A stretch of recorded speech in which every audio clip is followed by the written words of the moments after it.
ओम नमो भगवते वासुदेवाय।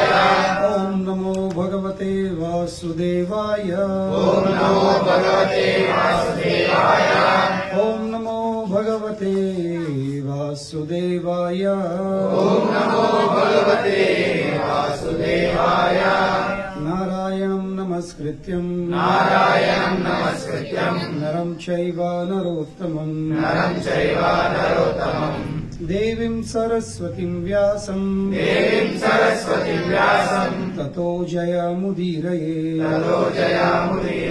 नष्टप्रायेषु अभद्रेषु नित्यं भागवत सेवया भगवती उत्तमश्लोके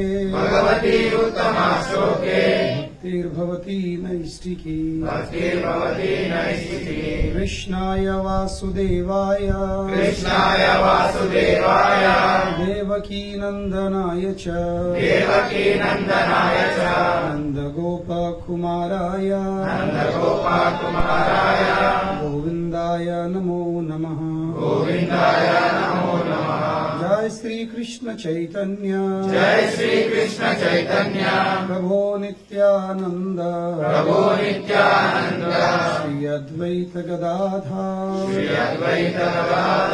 श्रीवासदि गौर भक्तवृंद। हरे कृष्णा कृष्ण कृष्ण हरे हरे हरे राम राम राम हरे हरे।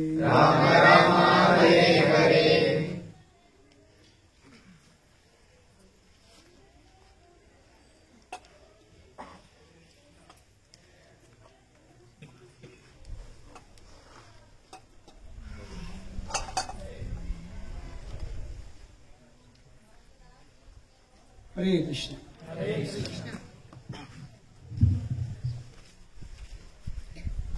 అయితే ఈరోజు మనము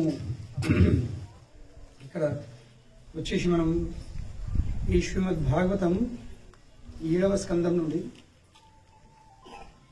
7వ స్కందము 9వ అధ్యాయం ఈ అధ్యాయంలో మనం ఒక శ్లోకంపై చర్చిస్తున్నాం. అయితే ఈ శ్లోకం చర్చించే కారణం ఏంటంటే ఫస్ట్ కారణము మనం ఇక్కడ ఈ నరసింహాలయంలో ఉన్నాం. నరసింహస్వామి ఉన్నాడు. అయితే హిరణ్యకశిపును చీరి చంపేసిన తర్వాత నరసింహస్వామి విషయంలో ఆయన దేహాన్ని అటు కచ్చరాశ పడేసాడు. పనికిరాసి వాళ్ళతో చీరి పడేసాడు వేస్ట్. దాని తర్వాత కానీ ఆ హిరణ్యకశిపును యాక్చువల్లీ ఆ స్తంభంలోకి వెళ్ళి ప్రకటించినప్పటి నుంచి ఆ నరసింహస్వామి స్వరూపం చాలా ఉగ్రస్వరూపం అన్నమాట. ఉగ్ర అంటే ఏంది? కోపం, భయంకరమైనది. నార్మలీ మనకు కూడా కోపం వస్తుంది కానీ ఒక వ్యక్తి మీద మన కోపాన్ని మనము నీకేమనుకోరు ఏమైతే కోపం తగ్గిపోయి చల్లబడుతుంది. అయితే నరసింహస్వామి ఇక్కడ హిరణ్యకశిపుని చీరి పారేసిండు కానీ కోపం మాత్రం భయంకరం కోపం. అటువంటి కోపం ఎవరు చూడలేదు అనమాట. 33 కోట్ల దేవతలు వచ్చేసింది అక్కడికి. కానీ ఎవరు కూడా ముంగడికి వచ్చే వాళ్ళు ఏం చేస్తారు, ప్రయత్నం చేస్తలేదు. ఎందుకు? భయం. మరి నెక్స్ట్ మేముంటామని హిరణ్యకశిపుడు తర్వాత మా నంబర్ రావచ్చని భయంతో దగ్గర వస్తలేదు కదా. కానీ అందరూ శాంతించే ప్రయత్నం చేస్తారు స్వామివారిని. అయ్యా శాంతించండి కానీ అయ్యా శాంతిస్తారు కదా.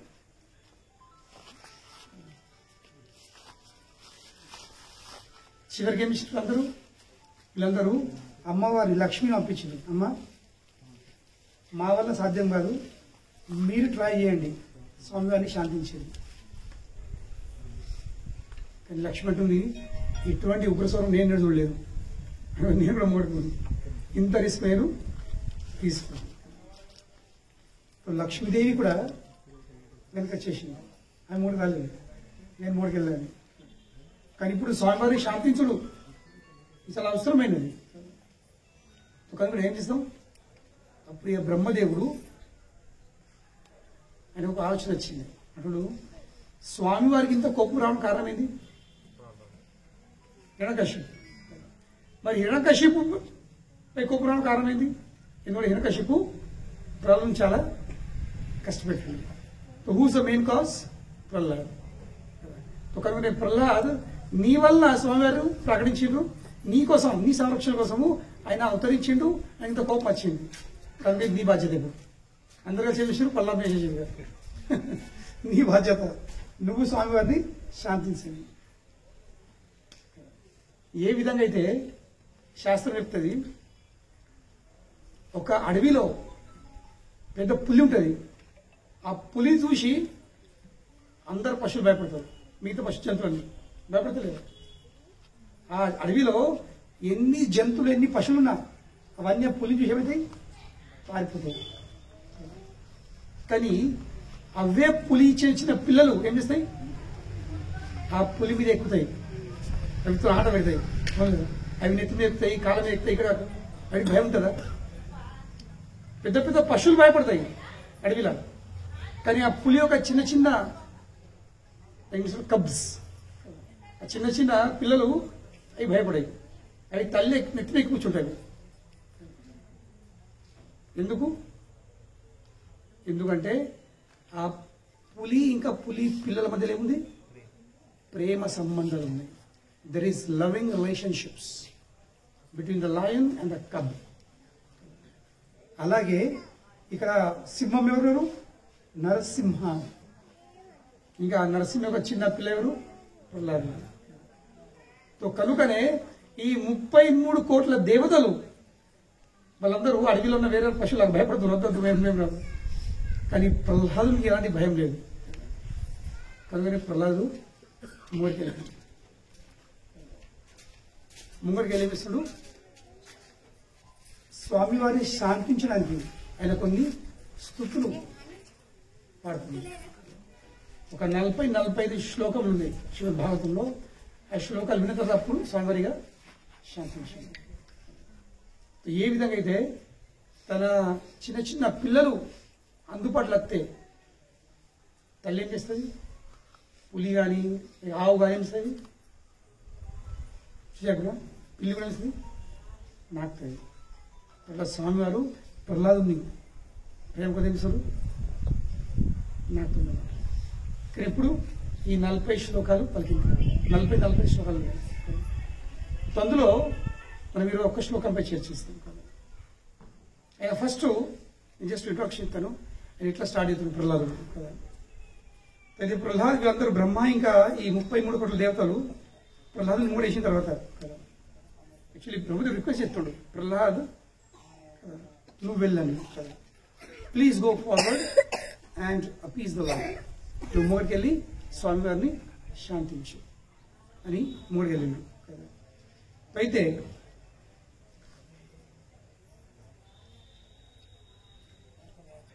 బ్రహ్మదేవుని ఒక ఆజ్ఞను అతను స్వీకరించి ప్రహ్లాదు ముంగడికి వెళ్తున్నమాట.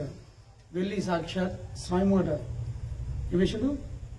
సాక్షాత్ దండ ప్రణామం వేసింది, దండం పెట్టిండు. దండం పెట్టి ఆ దండం పెట్టేసరికి ప్రహ్లాదం చూసాకే స్వామివారికి చాలా ఆనందం కలిగింది. ఏం వేసిండు? ఆ కింద ఉన్న ప్రహ్లాదుని స్వామివారు పైకి లేవట్టుకున్నాడు కదా. దాని తర్వాత కేవలము నరసింహస్వామి యొక్క స్పర్శ, ఇది చాలా ఇంపార్టెంట్. కేవలము స్పర్శ ద్వారా, భగవంతుని యొక్క స్పర్శ ద్వారా ఏమైంది? ప్రహ్లాదుని మనస్సులో, హృదయంలో వాస్తవంగా ఎలాంటి భౌతికమైన కోరికలు లేదా ఎలాంటి కల్మషాలు లేవు. అయినప్పుడు ఏమన్నా ఉన్నట్లయితే అవన్నీ ఒక క్షణంలోనే తొలగిపోయింది. This is the power of touch. భగవాన్ యొక్క స్పర్శది ఇదొక ప్రభావం. ఇప్పుడు ఇందాక మనము సంకీర్తన చేసాం లేదా?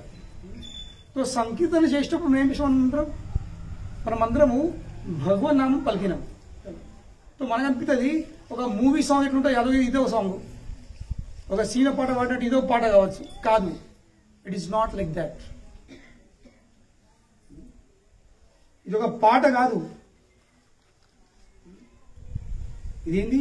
ఈ సాక్షాత్ భగవంతుని నామము. ఇంకా భగవాన్ నామంలో ఎలాంటి తెరలేదు. తో కనుకనే ఎప్పుడైతే మనం భగవాన్ నామం జపం చేస్తామో, లేక మనము స్వయంగా కూర్చుని పలుకుతేద్దని చెప్పమంటారు సింగిల్. మనం ఒంటరిగా ఉండి ఆ భగవన్ నామం పలుకుతేద్దని జపమంటాము. కానీ ఎప్పుడైతే సామూహికంగా అందరం కలిసి గట్టిగా ఆ భగవన్ నామం పలుకుతామో దాన్ని సంకీర్తన అంటారు. జపము చేస్తే మనకు లాభం అవుతుంది, కానీ సంకీర్తన చేస్తే మనతో పాటి చుట్టుపట్టు ఎవరన్నా ఈ భగవన్నామం వింటే వాళ్ళకి లాభం అవుతుంది. కేవలం మనుషులే కాదు, కేవలము మనుషులే కాకుండా అందుబాటులో చుట్టుపట్టున్న వృక్షాలు, పశువులు, పక్షులు అవిటి కూడా ఇన్ని లాభం అవుతుంది.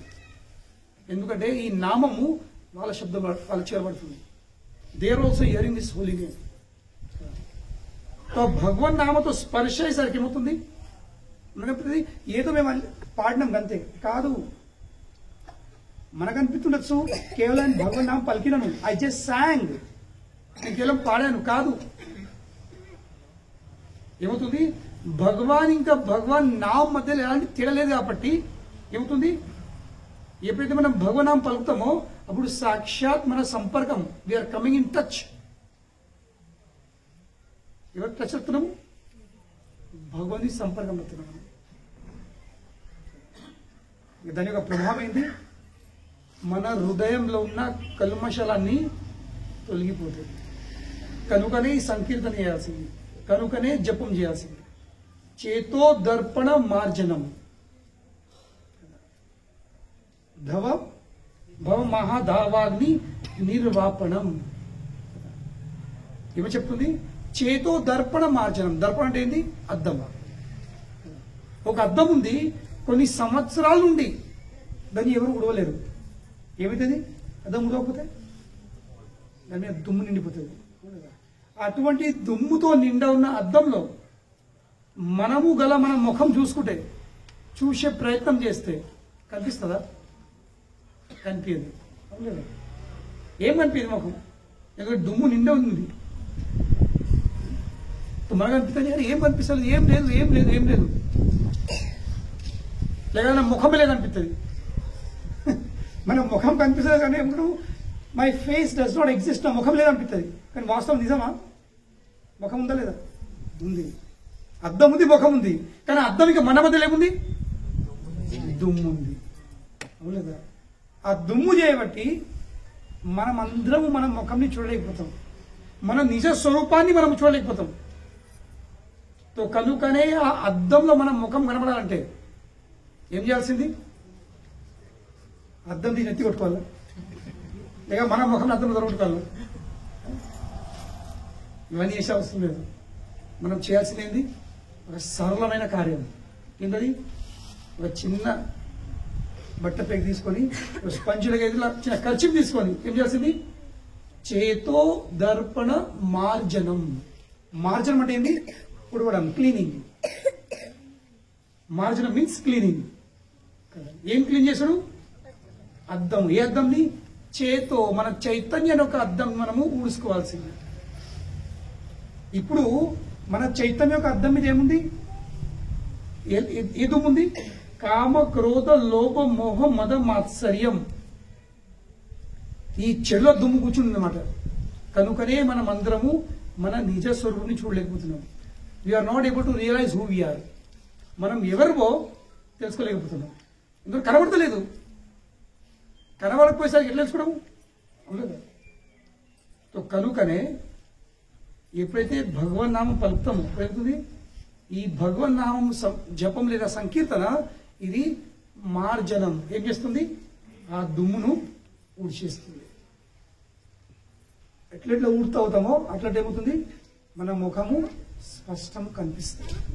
అప్పుడు వెళ్తుంది, ఓహో నేనా, ఇదా నా స్వరూపము, నేను ఇంత మంచిగా ఉన్నాను, నా ముక్కు ఇంత మంచిగా ఉందా, నా కళ్ళు ఇంత మంచిగా ఉందా, ముఖం ఇంత అందంగా ఉందా. You realise your beauty. అలాగే ఆత్మ ఇది కృష్ణ యొక్క అంశం ఉంది. ఆత్మ యా కృష్ణ యొక్క అంశం ఉంది. కానీ ఆ సంపర్కంని మనము, ఆ కనెక్షన్ని ఎంతవరకు మనకు ఆ కనెక్షన్ ఉంటుందో అంతవరకు కల్మషాలు ఉండేవి. ఏ విధంగా అద్దంతో సంపర్కం ఉంటే ఏ విధంగా రెగ్యులర్లీ ఊడ్చుకుంటాం కదా, దుమ్ము పారిస్తామా. కానీ కొన్ని సంవత్సరాలు అద్దం పట్టించుకోకపోతే ఏమిటది, దుమ్ము నిండిపోతుంది. సో అలాగే మనం అందరము ఏం చేసుకున్నాము, కొన్ని జన్మాల నుండి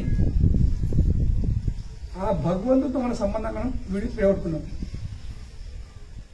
కనుక ఏమైంది, ఇవన్నీ చెత్త నిండిపోయింది, దుమ్ము, కామ క్రోధ లోభ మోహ మదమాత్సర్యం. ఆ సంబంధాన్ని విడగొట్టుకొని మనం అందరం ఇక్కడికి వచ్చేసినాం. ఇక్కడేముంది, ఇక్కడ చెత్తనే ఉంది. ఆ చెత్త నిండిపోయేసరికి మనకు ఎవరికి కూడా మన నిజ స్వరూపం, మన నిజ స్థితి ఏందో తెలుపలేదు. ఇక ఈ దుమ్ము నిండేసరికి ఏమవుతుంది, ఆ కోరికల పూర్తి కోసం, ఆ కామ కోరికల పూర్తి కోసం, ఆ క్రోధ పూర్తి కోసము, ఆ లోభంని దాన్ని ఏమంటారు పెంపొందించుకోవడానికి తెలుస్తున్నాము. మనం ఎన్నో విషయాలు కోరుకుంటాము,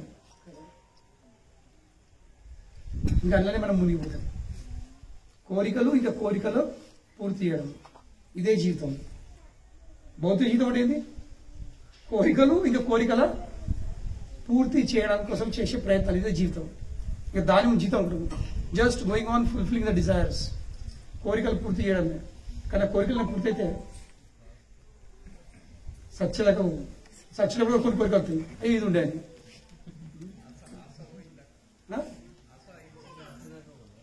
శ్వాసనాసన, శ్వాస పోయేదాకా ఆశ పోదు. కనుకనే శ్వాస పోయకనే ముందు ఆశ పోవాల. శ్వాస బయట పడకనే ముందు ఆశలు బయట పడాలి. లేకుంటే ఆశలు ఎత్తుతుంది, మళ్ళా శ్వాసాలకు విత్తనం ఎత్తది. ఇక మళ్ళా ఉడతావు, మళ్ళా శ్వాస వేసుకుంటావు. ఇక తెలుగుతుంది. ఈ కోరికలు ఇంకా కోరికల పూర్తి చేసే ప్రయత్నం అనిపిస్తుంది, జీవిని ఇక్కడనే కొడుతుంది. కనుకనే ఎప్పుడైతే నరసింహస్వామి ప్రహ్లాద స్పర్శించాడు, జస్ట్ టచ్, అది ప్రభావం ఏంది, కేవలం భగవంతుడి యొక్క స్పర్శ అయ్యేసరికి ప్రహ్లాదుని హృదయంలోకి వెళ్ళే, మనసులోకి వెళ్ళే వాస్తవంగా ఎలాంటి లేవు. ఎందుకంటే అటువంటి కల్మషాలు ఉంటే భగవంతు దర్శనం కాదు. అయితే హృదయంలో కల్మషాలు ఉన్నంత వరకు భగవంతుని దర్శనం కాదు, అందుకుండా రాలేము. సో న్యాచురలీ ప్రహ్లాద హృదయంలో ఎలాంటి కల్మషాలు లేవు. కానీ ఏవో కొన్ని ఉన్నట్లయితే, ఎక్కడ మూలం ఉన్నట్లయితే అవి కూడా ఏమైంది, అవి కూడా ఒక క్షణంలోనే బయటపడ్డాయి. ఇది కేవలము స్పర్శ. Prahlad was completely freed of all material contaminations and desires, as if he had been thoroughly cleansed. ఇప్పుడు మనం ఉడతాము కదా, ఉడతామేది పరిశుభ్రంగా అవుతుంది. కానీ మూలలకు అక్కడిక్కడ దుమ్ముంటలేదు. అలాగే ప్రహ్లాదుని హృదయము పరిశుభ్రంగా ఉంది, కానీ ఏదో అక్కడిక్కడ ఉన్నట్లయితే ఏమైంది, ఆ అక్కడిక్కడ దుమ్ము కూడా ఏమైంది, స్పర్శతో బయట ఉంటుంది. As if thoroughly washed. Pipe పట్టి చిప్పుడు మన లోపల సందులలో కూడా దాని ఏమంటారు, అదే అంతే కదా, eureka hopes the vacuum cleaner. ఆ వాక్యూమ్ క్లీనర్ పెట్టినట్టు చిప్పునట్టు ఉడితే అంత దుమ్ము పోదు. కానీ వాక్యూమ్ క్లీనర్ పెడితే ఎక్కడ అర్రల సర్రల ఎక్కడున్నా కానీ ఎక్కడున్నా కానీ ఆ దుమ్మెత్తి పీల్చేస్తుంది. So that is the power of touch. That is the power of touch. Your touch? My touch కాదు, నరసింహస్వామి భగవాన్ టచ్. సో కనుకొని చాలా మంది అంటారు, ఏం లాభం అవుతుంది, ఎందుకు చేస్తాం ఈ సంకీర్తన, దీనికోసం చేస్తాం. జపం ఎందుకు చేస్తారు? దీనికోసం చేస్తారు. భగవన్నామం ఎందుకు పలుకుతారు మీరు? పందికు లేదా? ఇదే నిజమైన పని. మీకు పని పాట లేదా? ఇదే నిజమైన పని. ఏంది ఈ పాట పాడే పని? మంది ఏమంటారు? మీకేం పని పాట లేదా? మాకున్న పని పాట ఎవరికి లేదు. ఎందుకు? ఎందుకంటే ఇదే నిజమైన పని పాట. మిగతా అన్ని పని పాటలతో ఏమవుతున్నాయి? కచ్చడా రింపుకుంటున్నాము. ఇప్పుడు పెంట రింపుడు కూడా పనే. ఇప్పుడు పిల్లలకు పెంట తెలియదు. తెలుస్తుంది పెంట చెండు తెలుస్తుందా? తెలుస్తుందా ఏది పెంట అంటే? ఇప్పుడు ఇంట్లో బర్రెలు ఆవులు ఎట్లయితే పెంట అంటే ప్రశాంత్ తెలుసా? ఏది చెప్పు.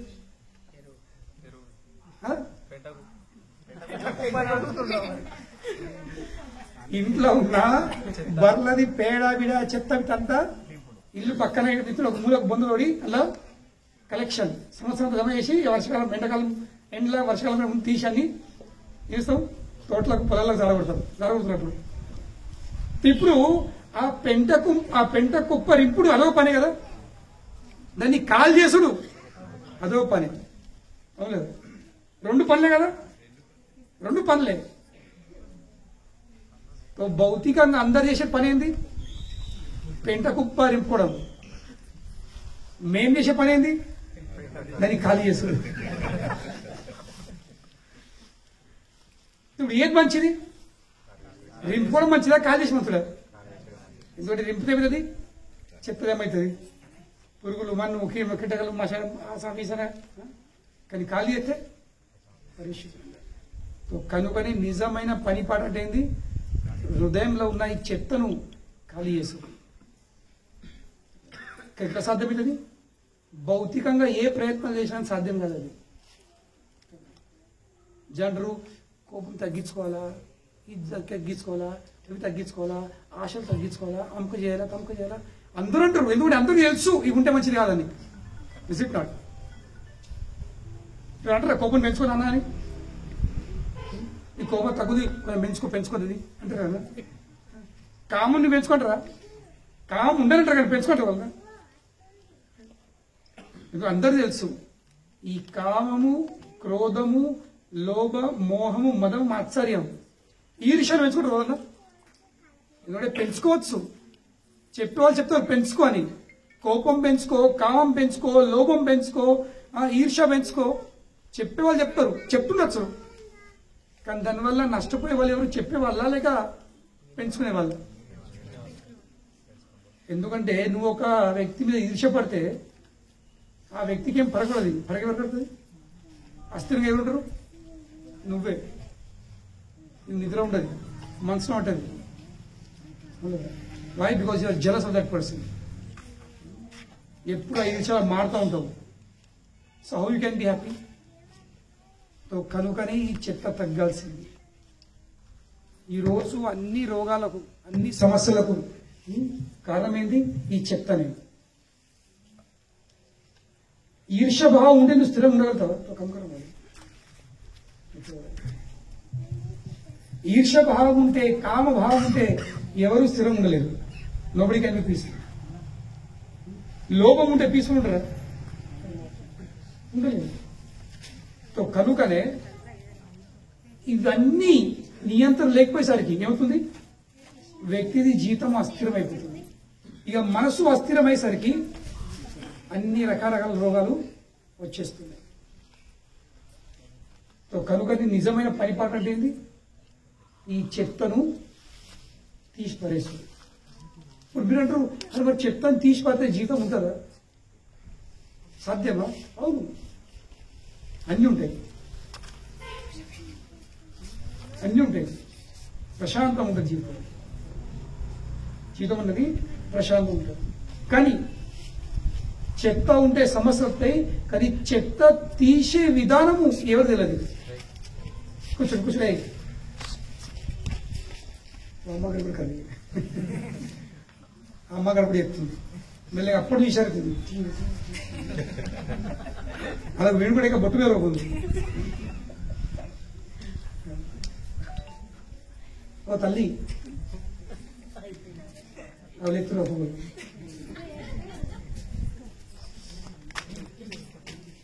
బెస్ట్.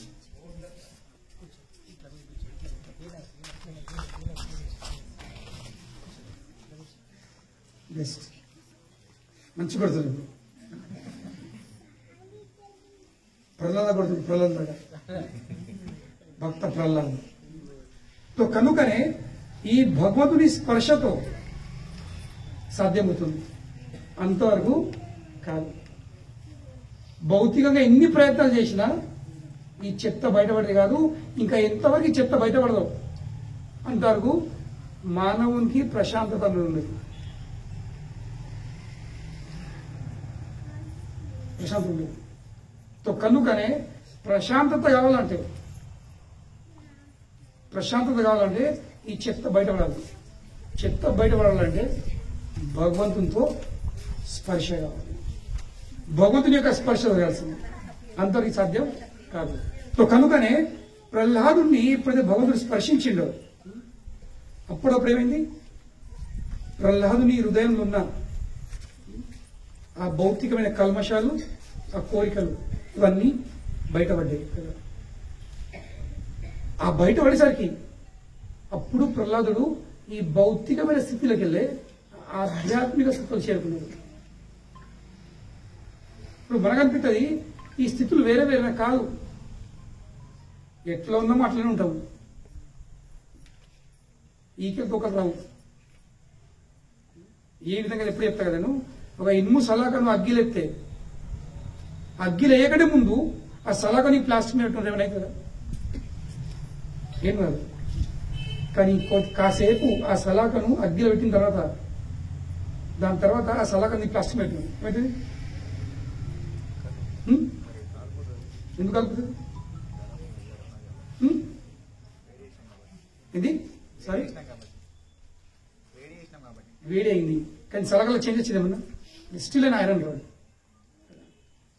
అది కూడా అప్పుడు కూడా అది ఇనుము సలకనే, కానీ ఇప్పుడు ఏమైంది, అందులో అగ్గి ఒక లక్షణం వచ్చేసింది. అగ్గి లక్షణం ఏంది? కాల్చేసు. అగ్గి సంపర్కం వచ్చేసరికి ఆ ఇనుము సలా కూడా అగ్గిలాగా అయిపోయింది. తో అలాగే భగవంతునితో స్పర్శేసరికి ఈ దేహం అన్నదిగా భౌతికం ఉండదు. చూడడానికి మనకు చూడడానికి భౌతికం దేహంలో కనిపిస్తుంది, కానీ ఏమైంది, అది ఆధ్యాత్మికమైంది. It has become completely spiritualized. ప్రహ్లాదుని శరీరము అట్లయిపోయింది. ఇంకా అప్పుడే ఏమైంది, ప్రహ్లాదుని దేహంలో ఒక అద్భుతమైన దివ్యమైన ఆనందం యొక్క లక్షణాలు ప్రకటించింది. He became ecstatic. ఈ 4-5 పాయింట్లు అర్థం చేసుకుని రోజు అంతే, అది చెప్పదలుచుకున్నాను స్టెప్ బై స్టెప్. ఫస్ట్ ఏం జరిగింది, ప్రహ్లాదుడు స్వామివారి అందుబాటులో వచ్చింది. మరి అందుబాటులో పంపింది ఎవరు? దేవతలు. ఇక ముఖ్యంగా ఎవరు? బ్రహ్మాజీ హెడ్. దేవతల హెడ్ బ్రహ్మ ఉన్నాడు. తో అలాగే జీవులను కూడా గురు ఏం చేస్తాడు? భగవంతుని అందుబాటులో అవుతాడు. ఓ భగవంతుని సేవ చేయిపో. ఈ భౌతిక ప్రపంచంలో జీవులు బ్రహ్మాండ భ్రమితే కోన భాగ్యవాన్ జీవ్ గురు కృష్ణ ప్రసాదే పాయ భక్తి లతా బీచ్.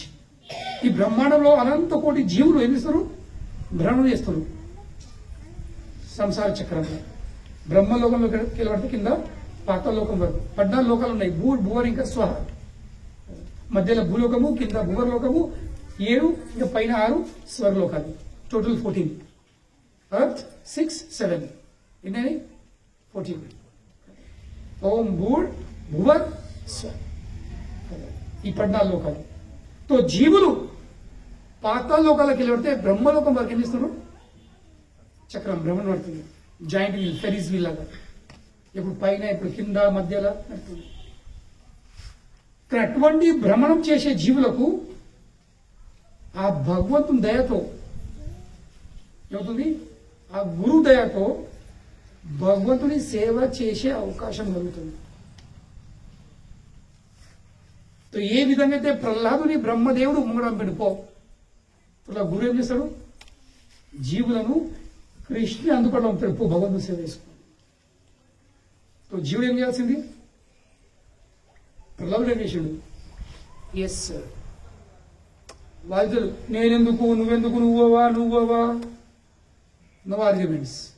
ఏం చేసిండు, చక్కగా వెళ్ళి దండం పెట్టాడు. మన్మనాభో మద్భక్తో మధ్యాజీ మాం నమస్కురు మామే వైసి సత్యం తే ప్రతి జాని ప్రియోసి. కృష్ణ చెప్తున్న భగవద్గీతలో మన్మనాభవో, ఎప్పుడు నువ్వు నన్ను నీ మనసులో చేయు, స్మరించు.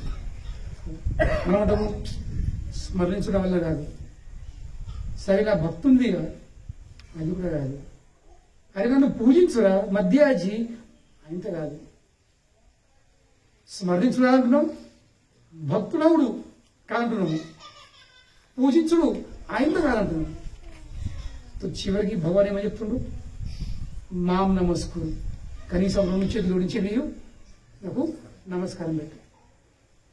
ఇది కాదు నువ్వు చేసినట్లయితే నువ్వు నాకు ప్రియులు అవుతావు, just by folding your hands. కానీ నమస్కారం పెడతాను. కానీ ఇప్పుడు మన ఈ తెలంగాణలో మీ అలవాటు తప్పిపోయింది దండం పెట్టు. స్పెషల్లీ అంటే నా బయట ఇక మా టెంపుల్ వస్తారు జనాలు ఫస్ట్ బొట్టు ఎత్తుతారు, బొట్టు బొట్టు బొట్టు పెట్టారు, బొట్టు పెడితే బొట్టు వచ్చింది ఎట్లా చూసేది ఇస్తారు ఈ డబ్బాను తీసి. కానీ వెళ్ళినాము ఫస్ట్ పోయి దండం పెట్టాలా అనే పద్ధతి అది ఎటుపోయిందో తెలియదు. కనుక ఏమవుతుంది, there is no change in life. అంటే బొట్టు అయిపోతుంది. నో, బొట్టు ఇస్ నాట్ ఇంపార్టెంట్. కృష్ణుడు భగవద్గీత బొట్టు అని చెప్తాడు. ఏమి చెప్తాడు, మాం నమస్కురు, నాకు నమస్కారం పెట్టు, నాకు దండం పెట్టు. అలాగే ప్రహ్లాదు ఏం చేసాడు, ప్రహ్లాదుడు బ్రహ్మదేవుని మాట విని సాక్షాత్ భగవంతునికి దండం పెట్టాడు. పెట్టేసరికి నరసింహస్వామిని స్పర్శించాడు. స్పర్శేసరికి ఏమైంది, హృదయంలో కల్మషాలు కోరికలన్నీ తొలగిపోయింది. ఆ తొలగిపోయేసరికి ఏమైంది, హృదయం పరిశుభ్రమైపోయింది. ఇక పరిశుభ్రమయ్యేసరికి ఎంతవరకు హృదయం పరిశుభ్రం కాదో అంతవరకు మనము ఆ దివ్యమైన ఆనందము, ఆ పారవేశం, దట్ ఎక్స్టసీ అనుభవించాలి. ఇక మనందరికి కావాల్సింది ఏంటి, అదే కదా. మనకు ఇంత ఆనందం కావాలా, ఒక చుక్క చుక్క ఆనందం కావాలన్నా, లేక పెద్ద చెరువు అంత సముద్రం ఆనందం కావాలన్నా? ఎంత ఆనందం కావాలి, చుక్కలు కావాలన్నా, ఎంత కావాలి, సముద్రం అంత. కానీ ఏం చేస్తున్నాం మనం, ఎన్ని ప్రయత్నాలు చేసినా కానీ మనకు అందే ఆనందము చుక్కలాగా ఉంది. జస్ట్ ఫ్యూ డ్రాప్స్, అది కూడా అప్పుడప్పుడే, నాట్ రెగ్యులర్లీ. కోరికనేమో సముద్రం ఉంది, కెపాసిటీ ఏమో సముద్రం ఉంది, కానీ అందుతున్నాయి చుక్కలు. ఈ భౌతిక లోకంలో మన అందరి పరిస్థితులు ఉంది. ఎడారిలో సమ్మర్లో, ఎడారి ఎందుకు మనం ఇక్కడనే మే జూన్లో ఎర్రటి ఎండలో బయట గంట సేపు మెట్పల్లికి వెళ్ళి కమ్మర్పల్లి నడిచేస్తున్నాం. మధ్యాహ్నం పూట ఏమొస్తుంది, ఇంటికి వచ్చేసరికి ఫస్ట్ ఏమవలసింది, ఏ వాటర్. కానీ ఇంటికి వచ్చేలా ఓపిక లేదు. కమ్మర్పల్లి ఊరు బయటనే ఒక కూల్ డ్రింక్ షాప్ చూస్తాం, మనకంటారు ఒక రియ్యూరు అంటారు. అదేందో ఎక్కలేను, కూల్ డ్రింక్ అని కట్టింది. ఇది మీరు ఎంతవరకు నమ్ముతున్నారు తెలుసా? ఇక వాడేమి ఇస్తాడు, అప్పుడు ఆలోచించిన ఆ సమయంలో పట్ల మీ కెపాసిటీ ఎంత ఉంది. కానీ వాడు ఇక బాటిల్ ఇస్తాడు, వాడు బాటిల్ తీసాకి ఏమైతే మన ఆనందం ఇంకా ఎక్సైట్మెంట్ ఇంకా వెళ్ళిపోతుంది. గ్లాస్లో పోతాడు ఇంకా వెళ్ళిపోతుంది, అందుబాటులో వస్తాడు ఇంకా వెళ్ళిపోతుంది. నోరు తెరమంటాడు ఇంకా పెరిగిపోతుంది, గ్లాస్ లేవడతాడు ఇంకా ఆనందం పెరిగిపోతుంది, గ్లాస్ అంపుతాడు ఇంకా అందం పెరిగిపోతుంది. కానీ వాడు నోట్లోకి వెళ్ళవడు,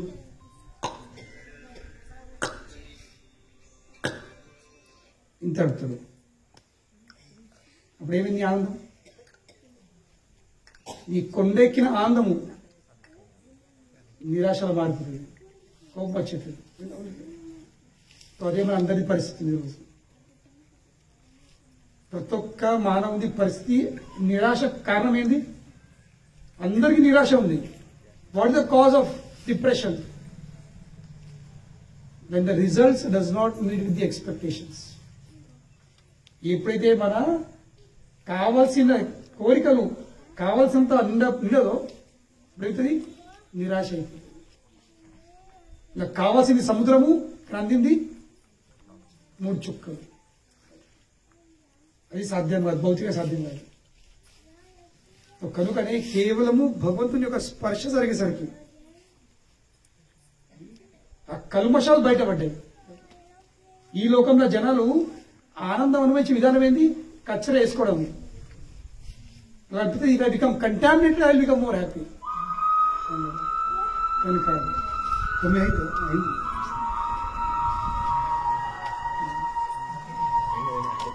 నేను వచ్చినప్పుడు 8 అయింది. అప్పుడు శ్లోకం వచ్చింది, మన గురికి వచ్చింది. ఒక శ్లోకం గంట ఒక శ్లోకం వస్తుంది.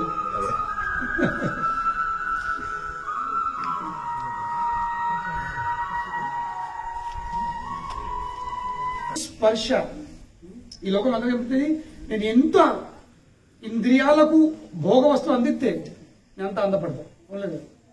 ఏహి సంస్పర్శజా భోగ దుఃఖ యోనాయ ఏవతే ఆద్యంతువంతు కౌంతేయ నతేషు రమతే బుధ.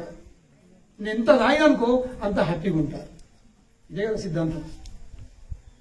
ఎంత ఇగ్గిన పీగిన అనుకో అంత హ్యాపీగా ఉంటా. ఎంత మైథున సుఖం చేసిన అనుకో నేను హ్యాపీగా ఉంటా.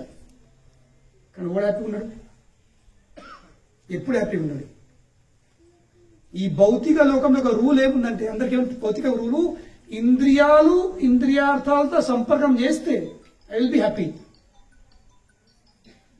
కంటికి రూపము, చెవికి శబ్దం, ముక్కు గంధము, నాలుకకు రుచి, చర్మంకి స్పర్శ. ఈ 5 విధానాలు ఆనందం పొందేది భౌతికంగా. కన్ను రూపం శంకో, చెవికి శబ్దం కావాలి, ముక్కుకు గంధం వాసన కావాలి, నాలుకకు రుచి కావాలి, ఇంకా చర్మంకి స్పర్శ కావాలి. అందరికీ చర్మంకి స్పర్శ అందితే, నాలుకకు రుచి అందితే, కంటికి రూపం అందితే, చెవికి శబ్దం అందితే, నాలుకకు రుచి అందితే I will be happy. No, అది క్యాల్కులేషన్ ఉన్నది. ప్రపంచం అంతా అదే ఎత్తుంది. ఎవరు హ్యాపీగా ఉన్నారు? ఎవరు హ్యాపీగా ఉన్నారు? కనుకనే నిజంగా ఆనందం అనుభవించే విధానం ఇది కాదు. భగవద్గీత కృష్ణ చెప్తుండు, ఏయం సంస్పర్శజా భోగా. ఇంద్రియాలు ఇంకా ఇంద్రియార్థాల సంపర్కం వల్ల ఏమవుతుంది? దుఃఖ యోనాయ ఏవతే. అందుకలే కేవలం దుఃఖం ఉద్భవిస్తుంది. ఇది ఎవరి మాట? ఇది నా మాట కాదు, కృష్ణుని మాట ఉంది. ఇది భగవద్గీత మాట ఉంది. మరి ఎప్పుడు? ఆద్యంతువంతు కౌంతేయ. ఇట్లా ఓ స్టార్టింగ్ లో కొంచెం వస్తుంది, తర్వాత కాదు. Beginning, middle and end. ఎప్పుడు దుఃఖం ఉంది. కనుకనే నతేషు రమతే బుధ. బుద్ధు జనులు, తెలివి గల వాళ్ళు ఇందులో ఎన్నడూ ఎటువంటి కార్యంలో వాళ్ళు పాల్గొన్నారు. అర్థం చేసుకోవాలి. ఒకవైపు భౌతికంగా ఆనందం అనుభవించే విధానం మీద ఉంది, కానీ ప్రహ్లాదు ఆనందం అనుభవించే విధానం ఏముంది? కేవలం భగవంతుని నరసింహస్వామి సంపర్కం వచ్చేసింది. ఒక దివ్యమైన ఆనందం అనుభవిస్తుండు. కంటికెళ్ళి ఆనంద భాష్పాలు అడుతున్నాయి. హృదయము ప్రేమతో నిండా ఉంది. హృదయము ప్రేమతో నిండిపోయింది. కంటికెళ్ళే ఆనంద బాష్పాలు ఎప్పుడు అడుతాయి? ప్రేమ లేని బాష్పాలు, ఆనంద బాష్పాలు అడాయి. కేవలం భగవంతుని స్పర్శేసరికి కామం పోయింది కదా. ఈ చెత్త బయటపడేసరికి ఏమైంది? భగవంతుని ప్రేమ నిండిపోయింది. ప్రేమ నిండేసరికి ఓవర్ఫ్లో అయిపోయింది. ఎట్లా? కందలకి వెళ్ళి ఆ ప్రేమ అనేది కళ్ళకి వెళ్ళే ఆనంద బాష్పాల రూపంలో బయటపడుతుంది. అప్పుడే ఆ భగవంతుని పాద పద్మాలను ఏమిడు తన హృదయంలో ఆయన ధరించాలి. అప్పుడు ఇది జరిగిన తర్వాతనే ఆయన భగవంతుని స్తుతించాలి. కనుకనే చెప్పాల్సిన విషయం ఏంటంటే జస్ట్ సారాంశంగా భౌతికంగా ఆనందం అనుభవించే విధానం ఏంది? ఇంద్రియములు, ఇంద్రియార్థాలు. ఇది భౌతికంగా. కానీ అలా ఆనందం కొంచెం 0.1%, 99.99% ఏంది? కేవలం దుఃఖమే. దుఃఖం బయటపడుతుంది. కనుకనే ఆ విధానాన్ని పక్కకు పెట్టి మనమందరము నిజమైన ఆనందము అనుభవించే ప్రయత్నం చేయాల్సింది. ఇంకా ఆనందం వస్తుంది. ఆ నిజమైన ఆనందము కేవలం భగవంతుని యొక్క స్పర్శ ద్వారా సాధ్యమవుతుంది. ఆ స్పర్శ ద్వారా హృదయంలో ఉన్న కల్మషాలు తొలగిపోతున్నాయి. హృదయము పరిశుభ్రమవుతుంది. హృదయంలో ప్రేమ నిండిపోతుంది. ఆ ప్రేమ ఆనంద బాష్పూర్వం బయటకు వచ్చింది. కనుకనే ఈ సంకీర్తన, ఈ భగవంతుని నామం జపము తెలుస్తుంది మనకు ఆ భగవాన్తో సంపర్కం చేసే కనెక్షన్ రావడానికి ఒక అవకాశం కలిగిస్తుంది. కనుకనే ఎవరికైతే నిజంగా హ్యాపీ ఉండేటుందో, ఆ దివ్యమైన ఆనందం అనుభవించేది ఉందో, చుక్కల ఆనందం కాదు, భౌతిక ఆనందం అంటే చుక్కల ఆనందం. కృష్ణ చైతన్యం ఒక ఆనందం ఏంది? సముద్రం.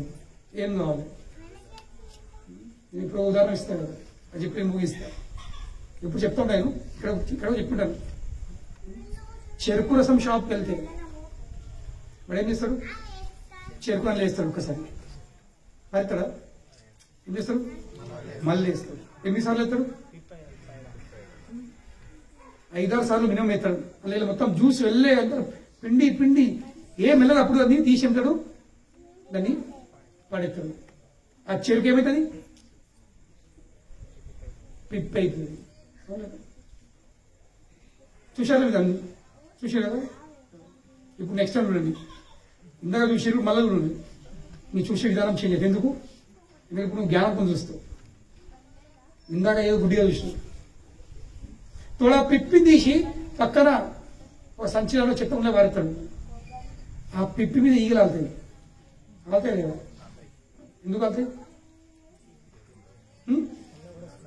అందులో కూడా తీయ ఉంది, అందులో కూడా స్వీట్ ఉంది, అవును కదా? కానీ ఇప్పుడు పిప్పిలో తీపి ఉంది. మరి ఆ చెరుకును అని లేచిన తర్వాత ఆ రసం ఎక్కడ వచ్చింది? ఎక్కడ వెళ్ళి రసం? ఎక్కడ ఉంది రసం? గ్లాస్ ఉంది, ఎక్కడ ఉంది? చెరుకు వేసినాం బాబు, రసం వెళ్తాం లేదా? ఎక్కడ జమ అవుతుంది? ఇది ఇంకా ఫార్వర్డ్ ఉన్నాడు. ఆయన గ్లాస్ అంటే ఎక్కడ ఉంటాయి? కింద ఒక స్టీల్ గిన్నె ఉంటుంది లేదా? ఫస్ట్ ఆ రసము గిన్నెలో జమ అవుతుంది. దాని తర్వాత గిన్నెలకి గ్లాసుల కడుపుల.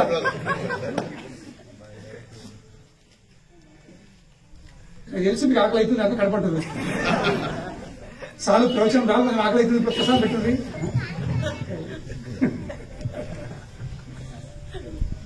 మరి చాలా పాత ఫ్రెండ్, అవును లేదా? మన పాత దోస్తులు కదా. అయితే ఇప్పుడు ఆ స్టీల్ గిన్నెలో కూడా రసం ఉంది, అది కూడా తీయ ఉంది. పిప్పి కూడా తీయ ఉంది. ఇప్పుడు నువ్వు చెరుకు షాప్కి వెళ్ళి రసం అనుకుంటావా లేక పిప్పి తీసుకుంటావా?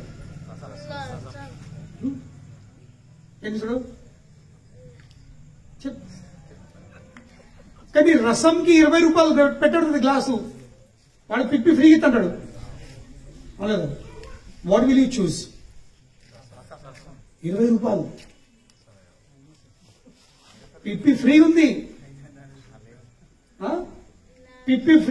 రసంకి 20 రూపాయలు అంటే పడుతుంది. ఏం తీసుకుంటావు? ఎందుకు ఇది అవును, వెరీ గుడ్, కరెక్ట్ ఆన్సర్. ఇది ఆన్సర్ కావాల్సింది. అది జస్ట్ మింగుడే. పిప్పిని నలిమి నలిమి నలిమి దొడవుతాయి, అవన్నీ కుచ్చుకపోతే రక్తం కారుతుంది. గంట సేపు నమిలిన తర్వాత అలాగే ఒక చుక్క వెళ్తుంది. కానీ ఇది 20 రూపాయలు పోయినా దెబ్బకి లోపల జారుతుంది, దెబ్బకి ఎనర్జీ వచ్చేస్తుంది. అవును లేదా?